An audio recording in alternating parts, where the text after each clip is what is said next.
All right, are you ready? Yo, it's your boy, Uncle Free. Come on. My man, I've been ready for this. He's been ready. He's just done the intro already. We're going to use that. The little do-do-do-do-do thing in the background. I told you I've been ready for this. Fuck's sakes. Yo, it's your boy, Uncle Free, with another episode of the Unfiltered Podcast. And this one's a very, very special episode because the amount of time we've got in the studio today, it could be 2 parts. I don't know where this conversation's going to go. But yeah, I've been looking forward for this one because, my boys finally decided to come through. This week I've got Mr. Unfiltered himself.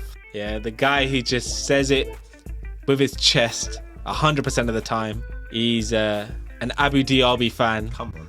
Habibi. Come on. He's Boo. My guy. Like, honestly, big love. Arik coming through. What are you saying, bro? What are you saying? Yeah, I'm allowed to talk now. Now you know. Hold on. Show them the ting. Yeah. Never. No one can do a handshake like that. Come on, how many guests have you got to do that? No, honestly, I'm actually glad to be on, man. Like, I've been listening to the podcast you drop and the stories that people have to tell and the sort of guests you have on, and it's brilliant. And I'm glad to be here. I'm glad you think I'm worthy of coming on, which is nice. The whole He's so nervous. The fact that I wasn't. Usually I don't get nervous at this stuff, and I thought it's just a chat. And I told you, I spoke to Gemma, my partner, last night, and she said it's like there's going to be a bit of you on the internet forever, and people are going to be able to look at this and base an opinion on you and stuff like that. And that's made me think, fuck yeah, that's actually true. Because, and again, compared to your other guests that you've had on, they've all got like social imprints. They all build up like stuff they want to do. Whether it's businesses or life coaching or fitness or just telling their story to help others. I don't have that social imprint. Like, I don't do that sort of stuff on social media, on Instagram or whatever. So coming on and sort of leaving my first part of a social imprint on the internet is scary. Yeah, but you got a personal imprint. I hope so. You're that guy. I hope so. I'm glad you think so. Oh, mate, you've been that guy for years now, for me personally. You're really going to big me up, and the people who are going to be listening to this. Oh, best believe, Arik right now. Okay, a little introduction. So, me and Arik met each other 2016, end of 2016. Yeah. August 2016, we started the grad scheme together. Yes, sir. Literally, I think it was first day or like bonded. Yeah. Realized we lived quite close to each other. Yeah. He couldn't leave me after that. You're a liar. I couldn't leave you. You're a liar. You're a liar. Because the first time we met, we were having a football chat around the table outside, and you switched at me over for disrespecting Wayne Rooney.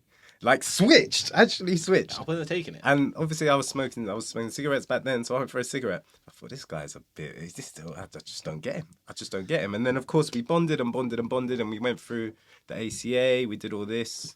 We built up a good team around us, but I think me and you have always been a little bit, I don't know what it is. I think me and you have always had a great relationship since then, like a very, very, very individual, personal relationship, which I don't have with any of my other friends. No, I feel like we're also very much alike in regards to like our values. 100%. I think we're very unfiltered in our own ways. 100%. And like one thing that drew me into becoming like one of my best friends, like purely based on the fact that like I felt like, and I'm one of them. Fuck off, Adge. Yeah, fuck. Oh yeah. Love to Naji, but yeah. Of course, off, the Adge. Rest of them. Shout out Naji, shout out Adge. Come on, like Kingsley as well. Yeah, you can get a shout out. No, but getting to know you genuinely was a breath of fresh air because we both came into grad scheme in relationships, both on similar vibes. I'd come from a university background with my friends who are like so giving, and like coming into a corporate space and not necessarily knowing whether it was going to be the same. Then we went for drinks. Yeah, I've got this. Don't worry. And like it felt like there was another me in the room who might be completely very different to me in terms of their background and what they've gone through. But generally, it was like, yeah, there's something about this guy. I'm gonna fuck with this guy. Like he's got energy. And I respect that. And then literally, like, remember I came down to yours. You didn't have many Indian friends, if not any Indian friends. I came down to yours to revise with you one time. Mumsy got a bit excited. Yes, he's got an Indian friend.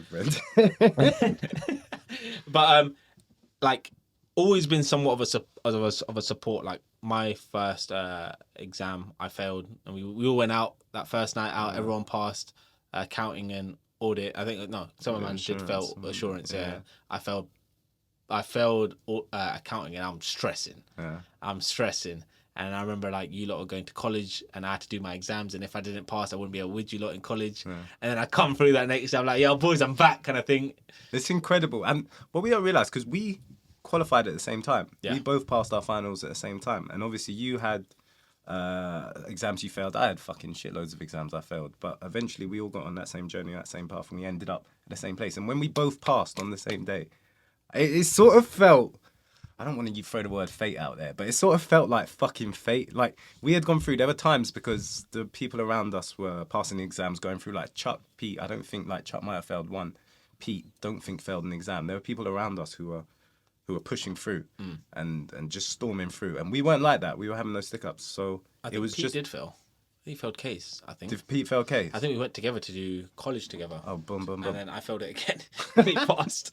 Okay, but right. Okay, so people are maybe failing like 1 or 2 exams. There was a time I failed the first 3 professional levels. Yeah. And you had a podcast recently. You had an episode talking about being when you're going through school and you get all this pressure about being some of the smartest people, all the potential and stuff like this, and you come to the ACA and you realise all of that means fucking dog shit. It meant nothing. So I think me and you were both discovering that. Yeah. Like, that was something else that we had in similar. Like, we were both brought up as these fucking prodigies doing the math challenges when you're in school and stuff. And then you get to ACA, you pass uni, you get to actual career, actual qualifications, you realise none of that means anything. And I think that was a big shock for both of us. So when we both got to the end and we both passed, and the sort of celebration of that was incredible. Unreal. And then the next day you realise that means nothing at all either. Yeah. ACA means fucking nothing at all. Now, what was mad was that, because obviously, so your story to the ACA, you did accounting at uni, so you had a few exemptions as well. Yeah. Me, no exemption, so obviously I had to just like power through the entire time. And I think it came down to like, the first set of professionals. So after the first 6 exams, I think you failed all three. And then we got split up. So for that second part, I suppose from then onwards, we were studying at different times. You still found a way of getting through. I found a way of getting through. When I came to my finals, I went through my challenges. That kicked me back, and then we found ourselves basically having to pass the same exams just to finish up right now. And then, knocked it out of the park. I remember I picked up the phone. I was like, yo, yeah. He's like, Screaming. It just gassed. It was actually crazy. Fucking gassed. And and I like when I say like this has been a journey, but accompanying me on that journey was like your support and your motivation throughout, like legit. And don't even to talk about it just generally from an educational point of view, more of like a personal point of view 100%. in the career as well. Like if I ever had challenges with individuals in the office, getting discriminated and getting called the wrong name and stuff like that, or just wanting to moan, call you up, yo bro, let's just go downstairs, some fresh air, let me just say my piece, bro, I'm fuming right now kind of thing. And it was like you held a weird space every morning when we're in the office, come through the gate, I'm there, you're there, same timing. It was just guaranteeing going for lunch together, doing all that. If we go for drinks together, it was nice. Just vibes. And like it's it's been an honor getting to know you over the course, and like respectfully, I feel like we're quite shit in terms of meeting up with each other. I think this is probably the only year since post qualifying have we met each other a lot more frequently. Yeah, for sure. And we should do a lot more often. 100%. But this is adult life, you know. And they say we started off at doing an ACA and an accounting firm and that sort of thing. But that's been, like you say, we've known each other since 2016. Like, we're nearly 8 years down. So let's say half of that is ACA studying, whatever it was. The other half, I've seen you go into the life coaching stuff, end up doing podcasting, end up having a bit of a social media presence and all that stuff. And we're completely different people we were from doing the things. We talk about like the sort of similarities and the similar morals we had when we was at ACA, and we will probably touch on this during this chat, but like we were both in long-term relationships. We both had sort of plans where we was going to end up. Neither of those plans sort of came together, you know, and then we've both sort of pushed on, we've both moved on, and while we've sort of veered off on different paths as is such as adult life, like I feel like that sort of, like you say, the support, the sort of faith, the sort of unconditional love has always sort of been there, which is nice. For sure. And give you some more flowers right now. So when everyone always asks me, like, where'd you get the name Uncle Pre from? Yeah. We know it came from one person in particular. This kid over here. Come on. All right, so it was either P Money because I moaned a lot about anything and everything, or Uncle P, right? I just thought of another one, Tracy Peacock. Oh, Because you used to, because obviously you used to vent a lot and used to throw your toys out the pram and stuff. So Tracy Peacock, drama queen is what they call me. drama queen, exactly. But Tracy Peacock, I just thought of that one, and I've obviously said worse stuff. See, you're never this nice outside the podcast, you know. I need to do more podcasts. Oh, with you. I've been telling you this. I'm a nice guy. You just only see me one night. I know. And then drunk Priyash, I don't know. He's a nice guy. I don't know. Bro, drunk Prish always looked after everyone. Yeah, he I'm does. just saying. Uncle. Yeah. So that's where Uncle Pri came from, and this is the guy that gave me the name. So we're gonna touch base on a number of things today. Brilliant. Purely because of the fact that you are a very unique individual in your own way. And like he said, he's not a social media influencer. He's not got anything on the side. He works his 9 to 5. He's in a long-term relationship. He seems happy, but he's gone through his own challenges in between. He's like your ordinary accountant, I would say, I suppose, in some degree. I don't know whether to take that as a compliment or not. Well, it is what it is. It's Okay, who you are. right. But one thing about Arik in particular that I resonated most with was his not give a fuck mentality. And like, I think over the years, I started seeing things where, yeah, I reckon he does. And it's maybe a cover up. But there's a side of you where you generally just authentically are yourself. I wanted to know a bit more about yourself. Like, where does that come from? So the words used there is authentically, and I think that's what I've tried to be for most of my life. I think so. I'm gonna start from the beginning. So I was brought up. So my dad is, as you know, a Polish Jew, and my mum is a Fijian Indian. And like you mentioned, I didn't have a lot of Indian friends in my life growing up. Because the Indian kids always used to stick to themselves at school. You would have the Indians and the non-Indians. And my dad had travelled the world and has seen everything. And all his friends were all different shapes, sizes and races. My mum, exactly the same. She didn't have a strong Indian community around her and stuff like that. So all her friends were different shapes, sizes and races as well. So for me, going into school and seeing Indians hang around with Indians, people like brown skin, hanging around with other people in brown skin, that wasn't something that surprised me even at a young age. So I wasn't straight away. I didn't, because of what I'd seen from my parents, I didn't feel the need to almost seek safety in community. I was very brave in veering out to all these different people. And you've seen my friendship groups, like our work group, my uni group, my home group. It's all a bunch of different people, different races, different whatever, and that's something that's brilliant. And that sort of, even at a young age, and when I went through school and when I went through uni and when I went through work, the confidence in sort of being myself builds up, not having to look for safety in others, having confidence in myself that I'm making the right choices. And the proof is the good people I have around me. People, like, it sounds, well, I mean, we're here to talk Disney. We're here to sound Disney. People ask me what I'm proud of. I say I'm proud of the people around me. Yourself very much included, you know? And I think good people radiate with good people. I think who I am authentically being, it's not like I'm trying to be like my uni friends or the school friends that I still hang with, the school friends that I spent Christmas Eve with, you know? I've known them for decades. And it's not something I've been trying to push for 20 years. This is something that authentically comes out. And I want to give off a persona, an impression. I want to give off an impression of that. I want people to allow themselves to be their authentic selves. I love authenticity. Good, bad, flawed, whatever. Have a bit of faith in yourself. Different from me. If we were all walking around with the same ideas, the same concepts, the same morals, the same values, all this stuff, it'd be a fucking boring place, British. Be fucking boring.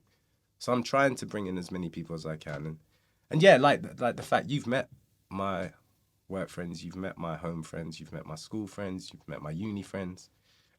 Being able to chuck you all in one place and know that each one of you is being your authentic, individual, good self, and that's lovely. That is fucking lovely to me. I honestly adore that. And knowing that and actually admitting that and accepting that and acknowledge that allows me to push it a bit forward, I think. Like push for it more and more and more and take that step in confidence. It's very hard when people tell you to be yourself. I fully hear it because there's so much other bits to think about I talk about the safety in community, the safety in being social, the safety in groups. You got to get in that group. You got to try hard to be in that group. So, and a lot of the time, that's the forefront of your mind. When you start a new school, when you start a new job, when you start a new ever, when you start all these new places, forefront of your mind is getting a safety in community. But I like to believe that being my authentic self and doing what I've been doing for 30 years has got me to a good place, and just have a bit more faith in it, you know? It's interesting you say it like that, because obviously your childhood is very different to mine in terms of the school I went to, very multicultural. So naturally, there wasn't any white kids in our year. There were 2 or 3. And so very, very different when you then stepped into college, but stayed with the Asians and my black friends, Muslim friends, Arabic friends, stuff like that. So it was very, very different for me. And then going into uni, initially started off integrating with everyone, and then found my people. I'd say my family that then created, joined Hindu society and stuff like that, and obviously found what worked for me. But I think what differs me between you was that, albeit I was with these people, I always tried to still be me in some degree. Now, don't get me wrong, it was all flawed when I look back on it, because I was trying to be someone else. But naturally, I never tried to shy away from wearing what Pre would want to wear, or dressing a certain way, or having a certain hairstyle. There was times where I used to put zigzags in my hair, and albeit I wanted to look cool, but none of my other friends were doing it. Yeah. I did it because, you know what, fuck it, I'm me. And I was in my boys, my close 3 friends, I was the first one to get a tattoo, and then work on my sleeve, and then now my boys now got a sleeve. And it's you're the rebel, and I'm nah, I'm just trying to be me all the time. Yeah. And one thing I rate about you, and albeit your journey is different, it's the fact that you've never shied away from owning who you are. And I wanted to know where that deeply comes from, because I feel like everyone has that potential to be themselves, but it's hidden away.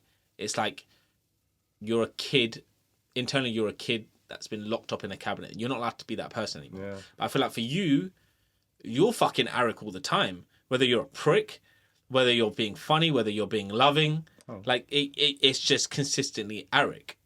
I like. Thank you. I like that. You can make me blush. Oh, don't cry. No, I'm joking. You can cry. I told you you're much nicer on the podcast than you are in real life. I wasn't prepared for this. It's what you say. You talk about, you go from school. Sorry, you go from school to uni to grad job to next job, and all the other groups you're going to meet in between. Each time, the development of who you are as a person is ridiculous. So that however much time you spent at school, then jump into uni. And uni was only 3 years of our life. The impact it has on our life is nuts. So as you're preparing to go into those biggest 3 years of your life that set you up with the people, the career, the degree, the whatever you use it for, you're preparing yourself to find a group. And I don't know, that person you are as part of that group is going to take you forward for the next 3 years. That is what happens, whether you're putting it on or not. If you're putting that on for 3 years, that's something you become. That's not a mask anymore. That is your face. And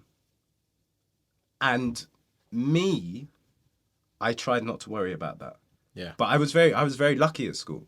I feel at school, because of I went in with I'm a good socializer. I'm good at talking, and I'm good at listening, and I think I have good intentions at heart most of the time.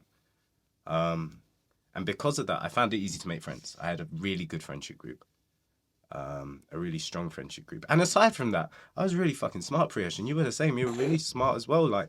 We had to deal with this. I was cruising through exams up until school, bottled my A-levels completely, but throughout school, education wasn't my priority, because I was already good at education. What was my priority was almost socializing. What was priority was making friends, building these groups. And I sort of learned that. In the same way people learn maths and English and science and geography and whatever, I was learning to socialize. So when I go up to uni, I'm not trying to join a certain group or be part of a certain group of people or put on a certain thing. I have confidence in myself that I can socialize and people will come to me. And it's tough because in therapy a session early during the year, I was having a conversation about how at school and how at uni you know yourself. When you're younger, you know yourself. And then I had a few weeks sitting on it and thinking about it, and I came back to it and I was like, that's some of the most biggest bullshit I've ever said. At uni and school, your bubble's way smaller than it is now. Like, look where you are now. Look at all the sort of setbacks you've had, all the extra journeys you've had, all the extra peoples you meet, all the extra opinions you've taken in. Your bubble grows and grows and grows. When you're young, when you're at uni and school, you know who you are within that bubble. And it's easier to be secure in yourself and put on something because your bubble is so small. I think when...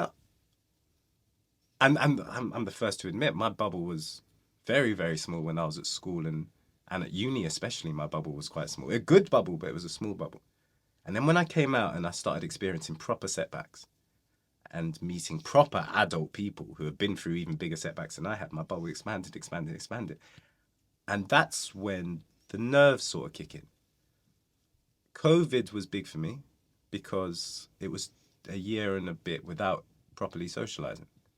And that threw me off a lot because I'm almost, again, having to learn how to socialize again. And that's when I started doing therapy because I felt like anything, it's like working on yourself. Yeah.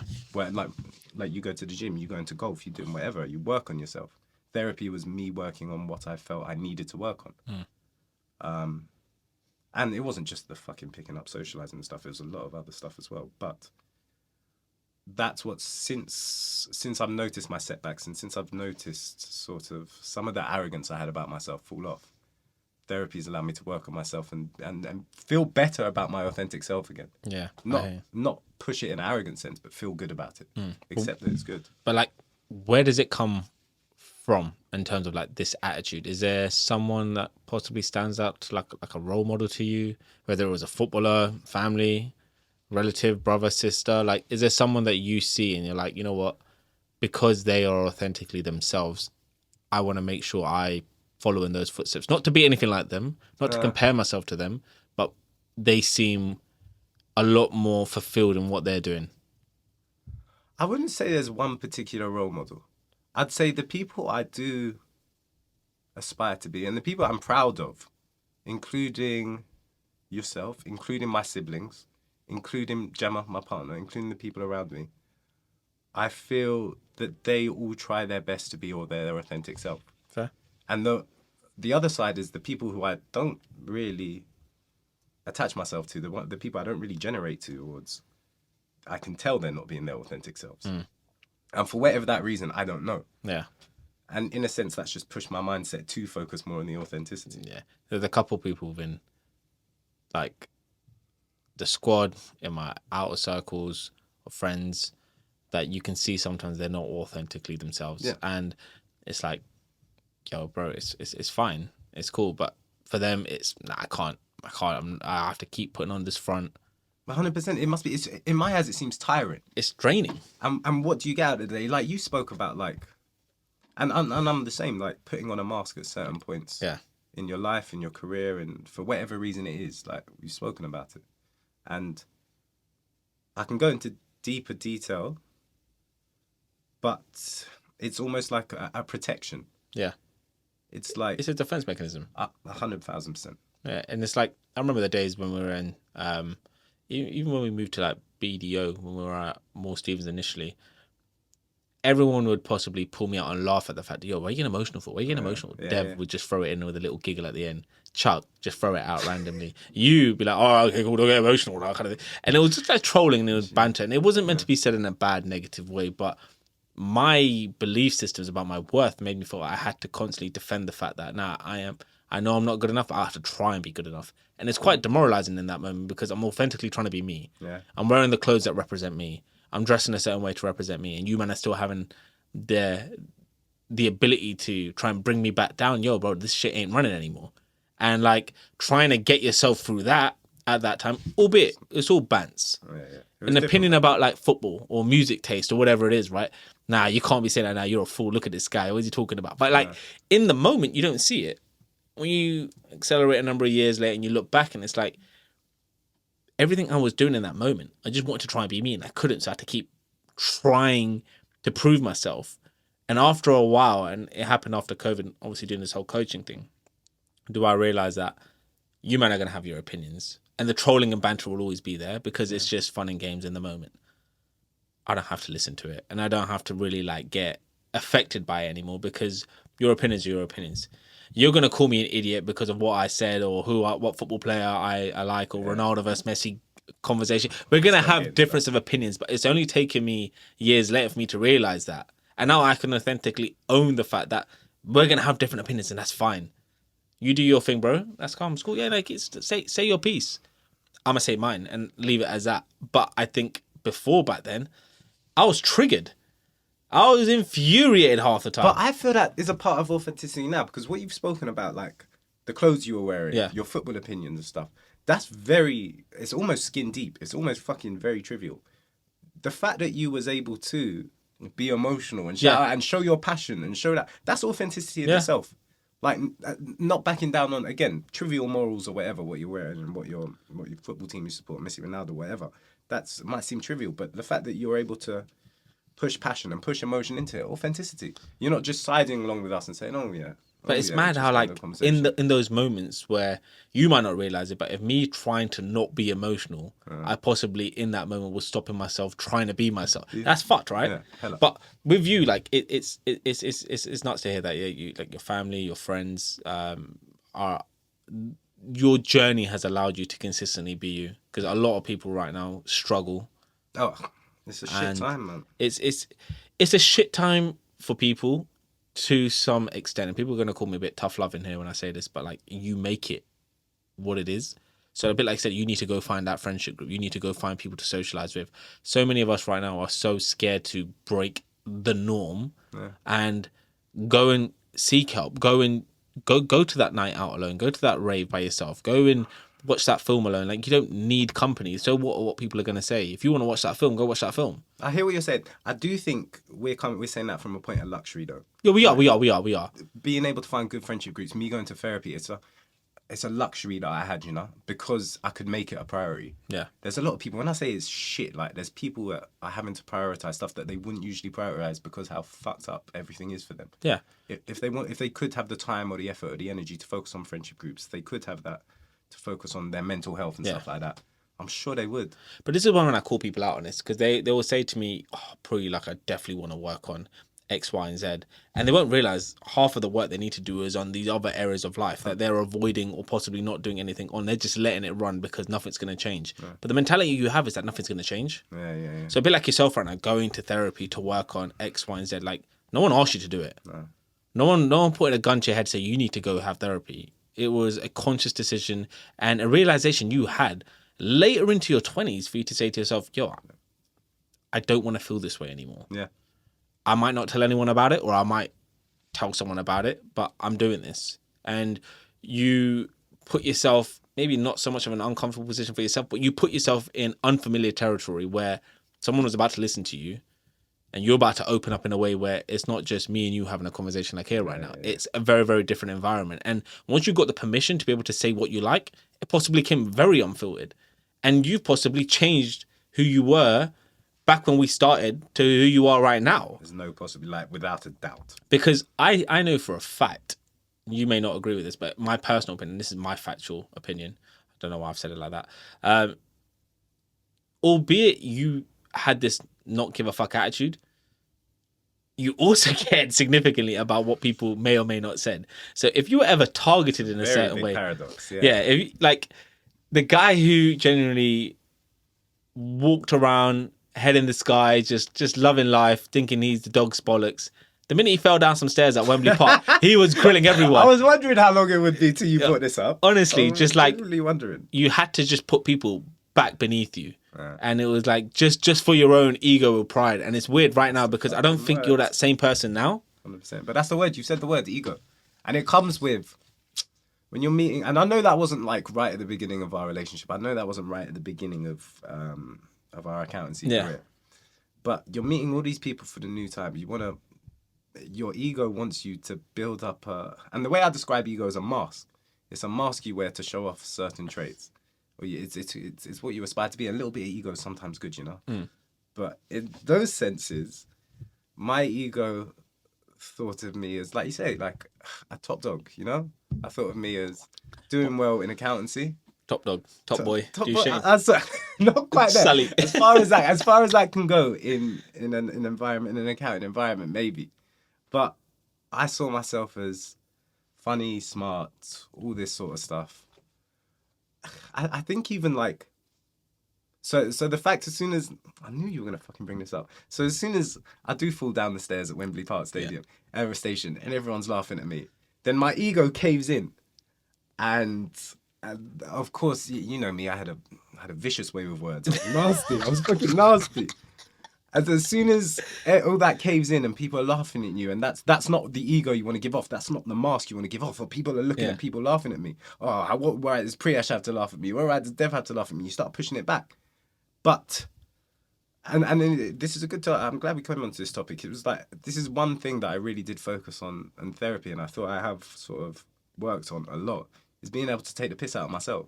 Being able to laugh at myself. We've gone through life doing well at a lot of things, but a lot of the time as well, we're fucking struggling. And everyone is in the same boat. Everyone loves doing the things they do well, but a lot of the time, everyone is struggling. And once you realize that everyone's just doing their best, and everyone's sort of in the same boat, you can sort of look at yourself and not take yourself so seriously, and not think, I have to be that top dog, not think I have to almost demand this respect from people, not think I have to build this persona about myself. It allows you to sort of look at yourself in a whole different way, and sort of look at everyone else in a whole different way. And that is one thing I have worked on a lot of myself in therapy.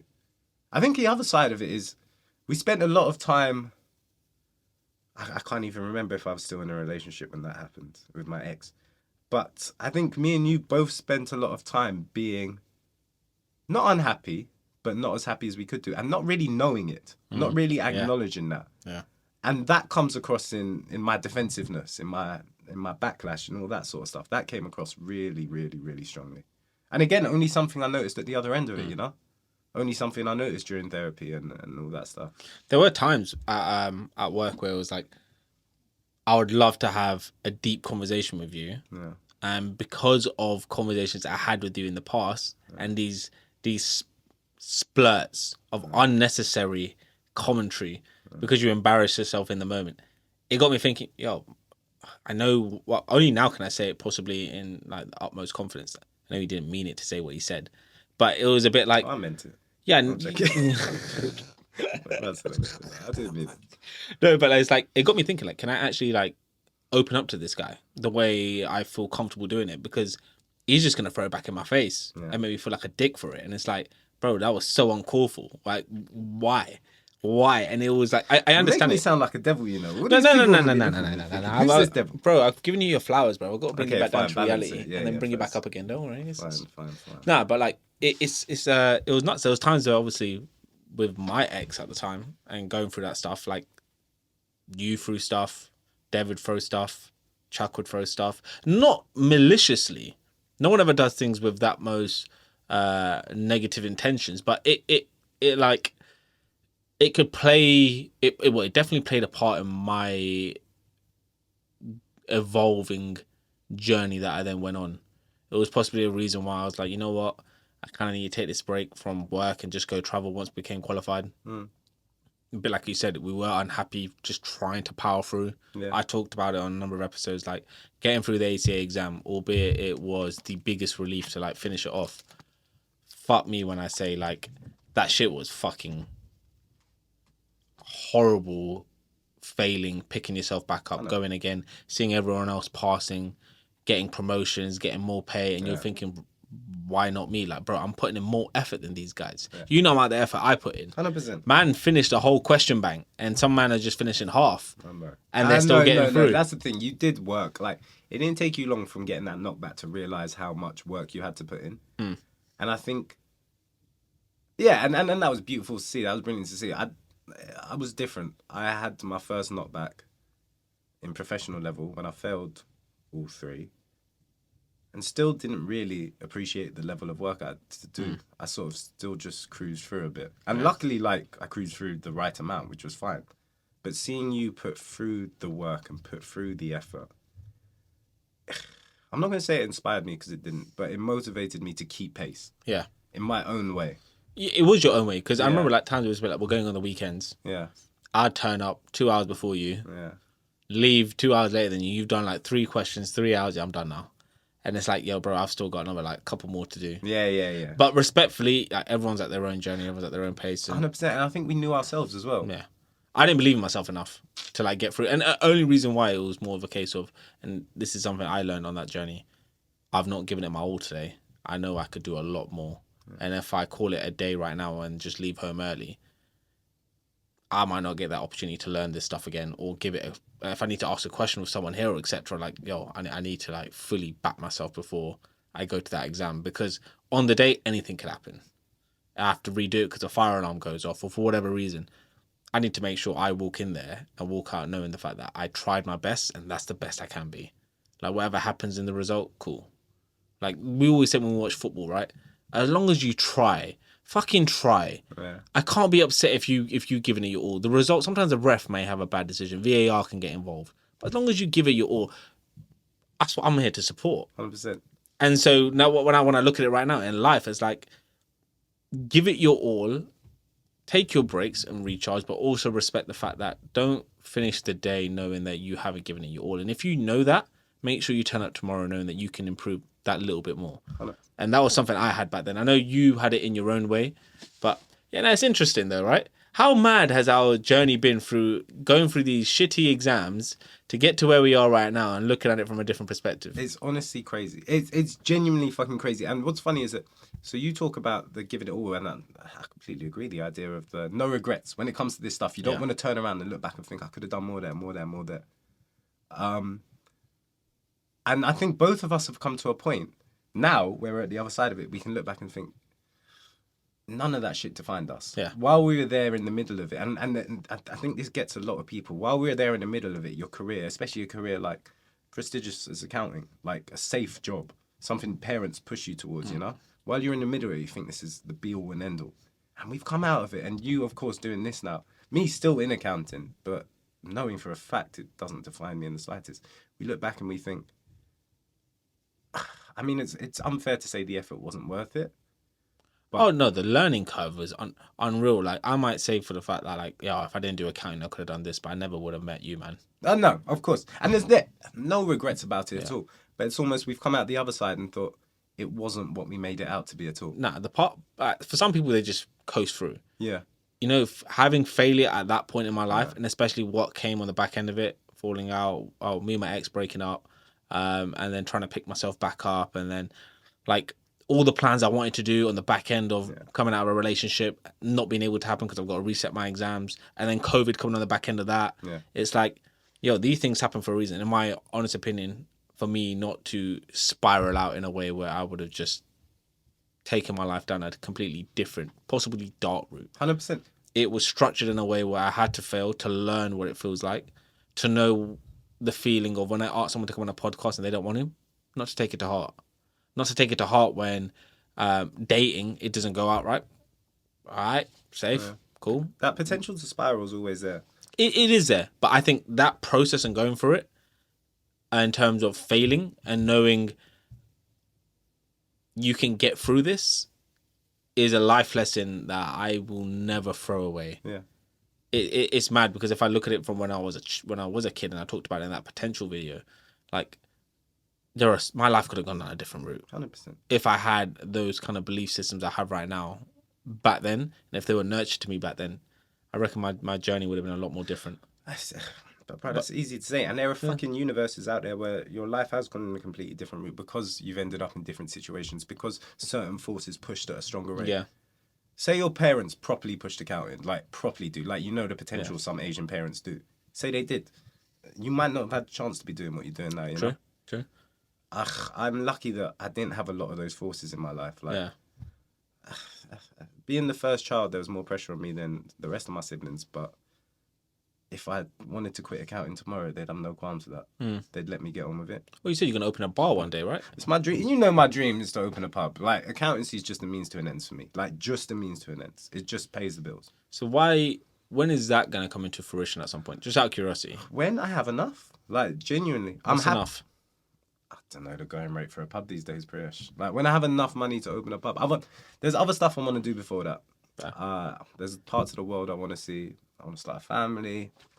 I like the fact that you own that, because some people say it and they don't really mean it, and they won't acknowledge the fact that like they really want to be successful and work to this position or have their own company, etc., but won't own the fact that there are other things that are more important right now which they want. But what you just said pisses me off. So you said successful and own our own company and be in this position and stuff. That is not success to me. Success isn't a goal. Success isn't a position.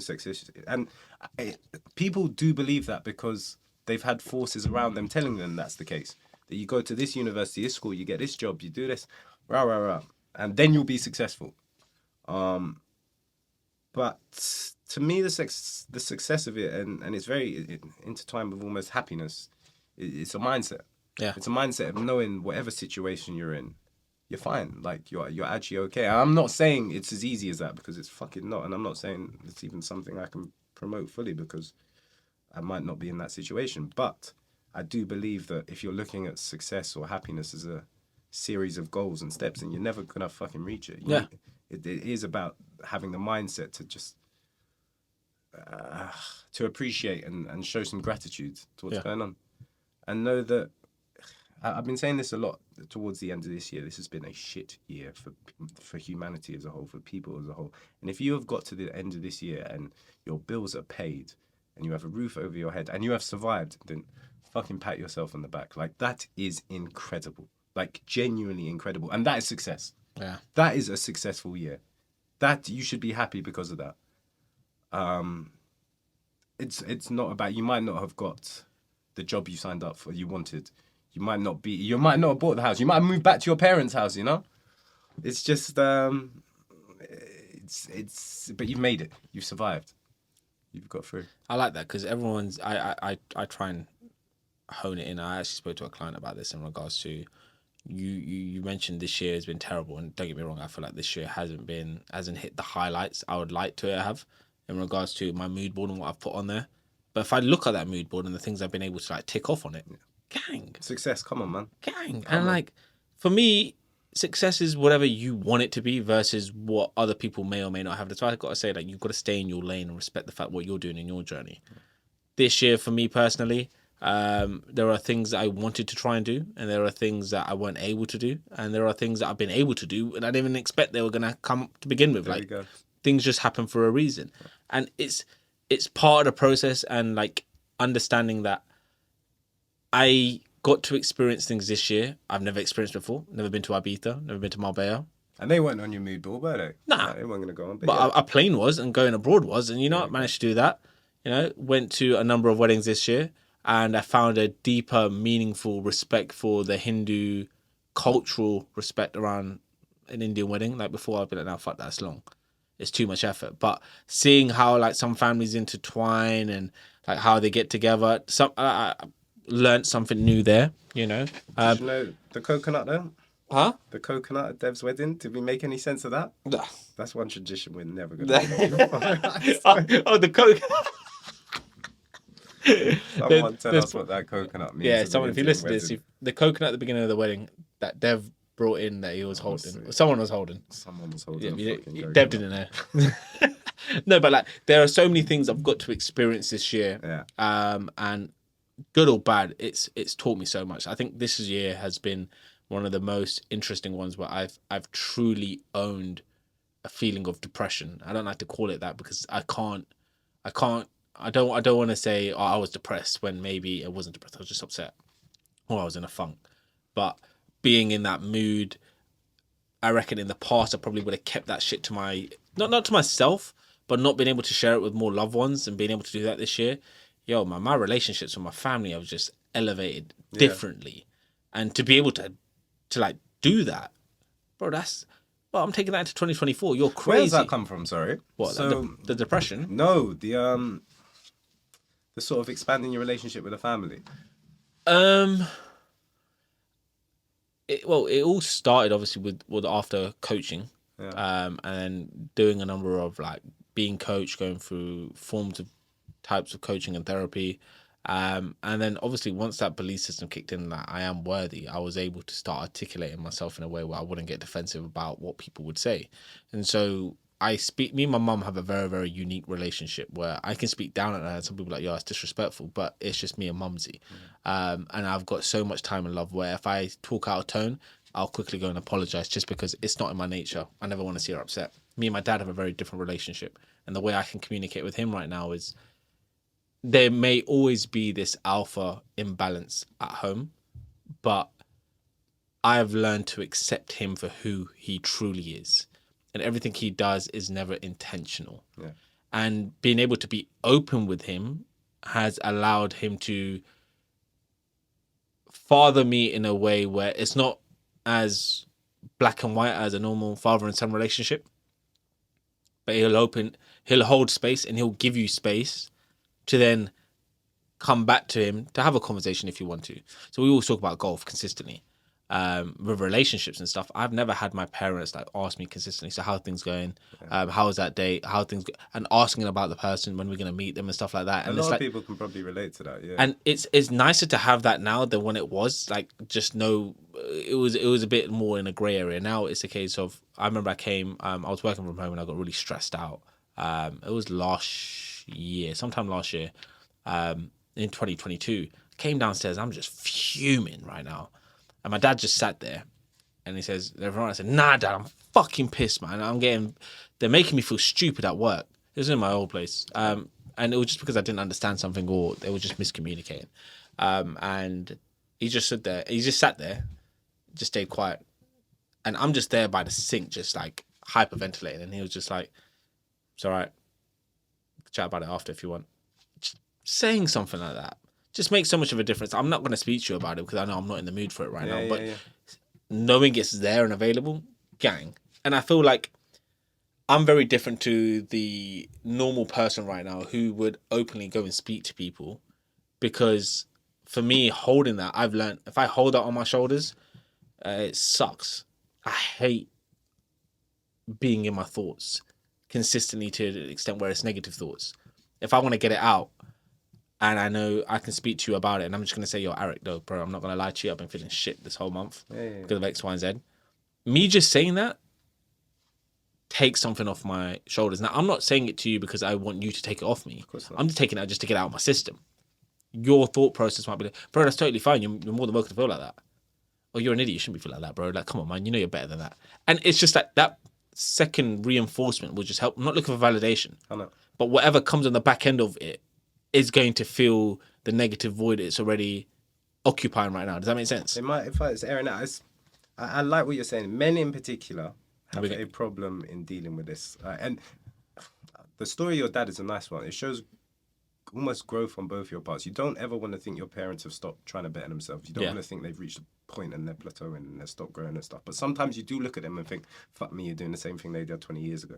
The fact that your dad is able to sit there and, again, bringing it back to men, not offer a solution, not try and find a way to fix it instantly, not think, oh, you're being moody, let's just do this, do better at work or something like that. The fact he's able to sit there and just listen. If you want to talk about it later, then if you're not in the mood right now, boom, that's fine. And the fact that you acknowledge that and show that he's trying something different and you're not seeing your dad under a sort of a blanket, like seeing him like a plateaued almost. Yeah. You see he has got room for growth and you're willing to acknowledge that growth and grow with him almost. Yeah. It's a nice thing to see, man. It's a fucking nice thing. The best example is golf, because we're so passionate about it, me and him. Like, we're in competition with each other. And like, we don't play with each other as much as we should. But that's just due to the club that I'm part of, and he's part of a different society. So it's all different. It's a different reason. But like, if he's playing, when he comes back, first thing that happens as soon as he opens the door is, how was it? And if it was like, yeah, it was shit, we're like, okay, cool. Do you want to talk about it? Yeah. It was good. Mate, I had a mad round. And then it will be like, sweat, all right, yeah, cool. Oh, you only got this. And it's like in a competition, but it's not in a way where it's like, you're shit, you shouldn't be playing. It's talk about it. And then I'll send him videos. I'll be like, have you ever tried this, that? Right. And he'll do it for me. So I've had like, we played 4 or 5 rounds of golf recently and I've been terrible. And he was like, oh, God, not this again. And he's like, another shit one. I was like, for fuck's sake, Dad. But not in a way where you should stop playing. No. What happened? I said, well, I had these high moments, but like I couldn't get out of the mud. It was terrible, or my putting was just terrible. And it's having that space where I could just air it quickly and not feel judged for it. Mad, but it does take growth to get there, because I know everyone's family relationships don't necessarily allow it initially to begin with, but you need to build that relationship. And what our generation struggle to do with is taking that first step. Yeah. We're in a world right now where mental health, as we've mentioned, is so important. It's so highlighted. Maybe it could be highlighted a lot more, but it's so much more highlighted than it ever was. So we, as the generation, need to be the adults in this situation and understand that our parents might be the kids who just aren't aware of this stuff. So we have to be the brave ones and get uncomfortable and share that with them, how they make us feel. So a funny one was, I said to my dad, you know, Mum always makes Indian tea. Whenever she's at home, whenever she works from home, she'll always like make an Indian tea. She'll just bring it up to me in the office or whatever. And I try and return the favor whenever I can if I wake up early and I can just knock it out. I'm like, Dad, like, you could do that a bit more often. And he got a bit defensive about it. And I'm like, Dad, you won't realize like how much more of a difference it will make in terms of like happiness around the house. Like Mum will be like, oh wow, that's nice, kind of thing. Yeah. And he took it on board and randomly just started doing it one week. And then all of a sudden it's been a consistent thing that's gone on for like the last 2 months right now. And it's so powerful, me having that conversation with him privately in the car, just talking. He got a bit defensive, but he kind of heard it. And he didn't hear it as my son's telling me what to do. Yeah. My son's just possibly giving me a suggestion right now, or what possibly could make things better. You know, when I think about it, yeah, Pri, you could be right. How long is it going to take me to do it? 10 minutes? Uncle, man, for not making a bigger deal out of it. You Honestly, know? Like, genuinely. But that never used to happen before. Yeah. And because it was the way I spoke to him. Yeah. It's like I'm talking down at him. I'm not trying to talk down at you anymore. I'm trying to talk with you. I want you to understand where I'm coming from, where possibly Mum may be coming from, where my sister may be coming from. And don't get me wrong, every person, I shouldn't say every parent, every person will look at the world differently and be like, you don't understand, you should do this, that, and the other, etc. Fine. I know I haven't seen the world in your eyes. No. Back in the day, maybe it was you constantly doing that for your parents. Yeah. Or you didn't get a choice. But right now, we live in a different world right now. And the smaller things might make the bigger difference. See, where I see it is our parents, and as much what we think of them, obviously with their flaws and all, I believe that our parents are 100% better than their parents. Like, your parents, your first generation, didn't you? Both my parents were born in this country. My mum was born here, my dad weren't. But he came at the age of 3, so he might as well be. Okay, boom. But they've grown up and lived a life that is completely different than anything we will ever fucking experience. My dad had a fucking terrible childhood. My mum didn't have a great one either. And whatever I think of how they've raised me, good and bad, I am still trying to be 100% better than they are. Yeah. And that comes with taking these little steps, using the resources we have around us, using the stuff that they didn't have the luxury to have. Yeah. The stuff that they've worked so hard to give us. No matter what I think of my parents, good and bad, I'm in a fucking great position, like an absolute great position. So it's up to me to use what's around me, therapy being a huge part of it, to take that next step and to be 100% better parent for my kids than they were. And do you know what the funny thing, what you just said right there, be a better parent to your kids than they were to you. It's that constant improvement. One thing I've been able to take on board with what I've learned in my journey is how can I also help my parents be better parents? Yes, and now my mum might message me to be like, you okay? I know you looked a bit upset earlier. It's like, that is so cute. Now, my mum's an amazing human being, but back then, I might not have been something she'd normally regularly, a random text was just thinking of you, is everything all right? And that space has been like elevated so much in terms of what they do as parents now. That only has come from me being vulnerable and telling them, yo, this is where I'm at. Can you possibly add some value? Like, I might be 30 years old right now, but part of me still feels like I'm a kid at heart. And can you... Yeah, of course. There's little steps that are leveling up now. 100%. In all things. Like, it's about a bubble. Like, as your bubble grows, you're not pushing against other stuff and sort of other parts are repelling. Your bubble grows. You're including your parents. You're including your friends. You're including your work. You're including your hobbies. All of that. Like, the way you're developing yourself using whatever you've picked up from the life you've lived, it's going to impact everything in your little compass. And it's beautiful to see with parents, especially, and I know I can't really relate, but especially like, well, I can relate, definitely, but ethnic parents. Yeah. Ethnic parents have there's a stigma that they're harder to please and they have, I'm trying to find the best way to word it. They have a lot of, they're more guarded, they're more stuck in their ways. Yeah. More traditional. Yeah.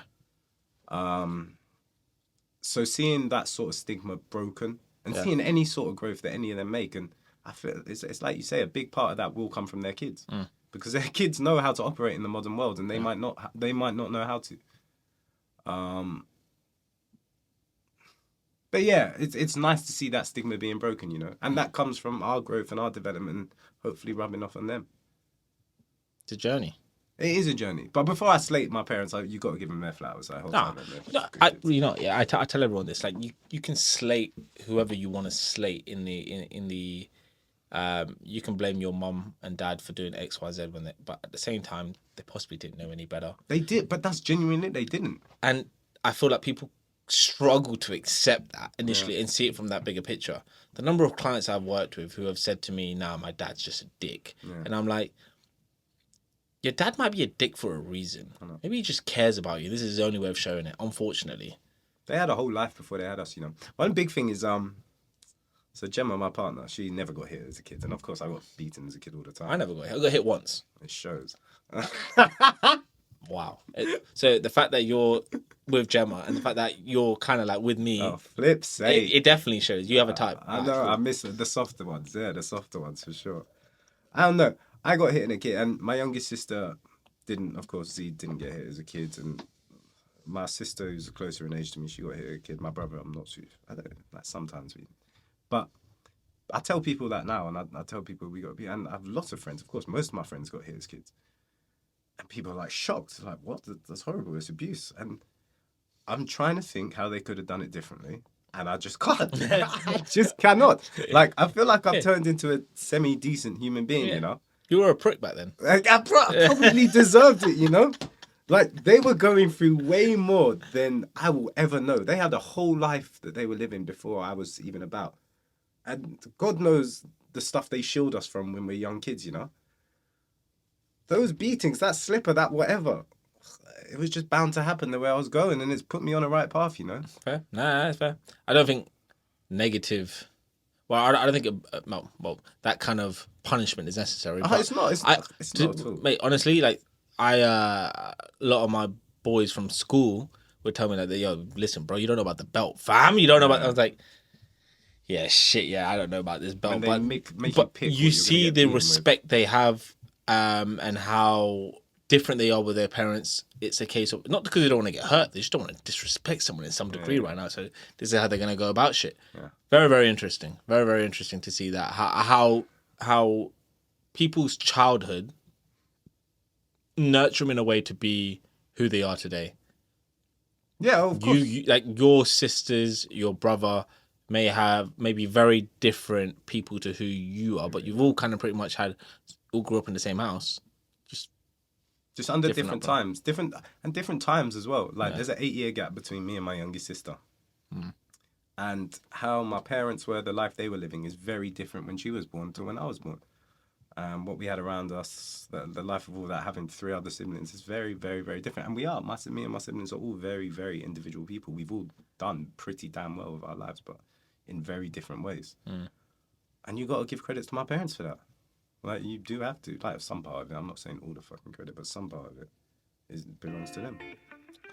All right, we're going to take a little pause. We're going to do part 2 after this. Let's go. Because I feel like the next number of topics are going to be the juicy stuff. Fuck, we haven't even hit the deep stuff yet, yeah. And the only reason why, I'm like, if I don't pause it now, it's going to be a case of, if someone listens to this, they're going to be like, oh, when's it coming up?